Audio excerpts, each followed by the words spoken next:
जे गुजराती धनिक भांडवलदार होते त्यांना या महाराष्ट्राने 50 कोटी देऊ केलेत आणि 50 कोटी दिल्यानंतर मुंबई ही महाराष्ट्राची झाली.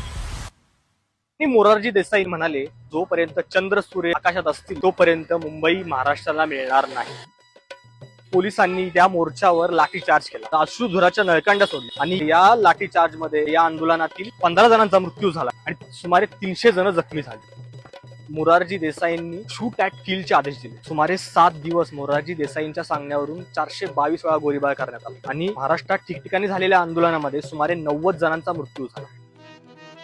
आणि यानंतर या सगळ्या गोष्टीनंतर सुद्धा पंडित जवाहरलाल नेहरू या महाराष्ट्रात प्रतापगडावर छत्रपती शिवाजी महाराजांच्या पुतळ्याचं अनावरण करण्यासाठी इथं आले आणि ते ज्यावेळेस पंडित नेहरू ज्यावेळेस प्रतापगडावर आले त्यावेळेस या संयुक्त महाराष्ट्राच्या लढ्यातील नेत्यांनी पंडित जवाहरलाल नेहरूंना काळे झेंडे दाखवले आणि ते काळे झेंडे बघून पंडित नेहरू तिथूनच मागे फिरले आणि दिल्लीला गेले. आणि त्यानंतर काही दिवसातच यशवंतराव चव्हाण दिल्लीवरून सुवर्ण कलश घेऊन महाराष्ट्रात परतले आणि मुंबईसह संयुक्त महाराष्ट्राची घोषणा करण्यात आली. पण महाराष्ट्राला मुंबई ही सहजासहजी नाही मिळाली. जे गुजराती धनिक भांडवलदार होते त्यांना या महाराष्ट्राने 50 कोटी देऊ केलेत आणि 50 कोटी दिल्यानंतर मुंबई ही महाराष्ट्राची झाली. पण ज्यावेळी मुंबईसह संयुक्त महाराष्ट्राची घोषणा पंडित जवाहरलाल नेहरूंनी केली त्यानंतर त्याच रात्री हजारो आंदोलनकर्ते, हजारो मुंबईचे रहिवासी, हजारो मराठी लोक मशाल घेऊन याच स्मारकाजवळ जमा झाले आणि त्यांनी या आंदोलनामध्ये ज्या आंदोलनकर्त्यांनी आपलं बलिदान दिलं त्या 106 हुतात्म्यांना श्रद्धांजली वाहिली. आणि या कामगारांच्या आणि या शेतकऱ्यांच्या आंदोलनाचा ठसा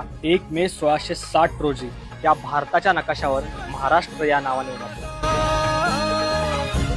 आणि आता जर का तुम्हाला कोणी विचारलं ही मुंबई का तुझ्या बापाची आहे का, तर त्याला ठणकावून सांगा, होय ही मुंबई माझ्याच बापाची आहे, कारण माझ्या आजा पंजानं या मुंबईसाठी इथं रक्त सांड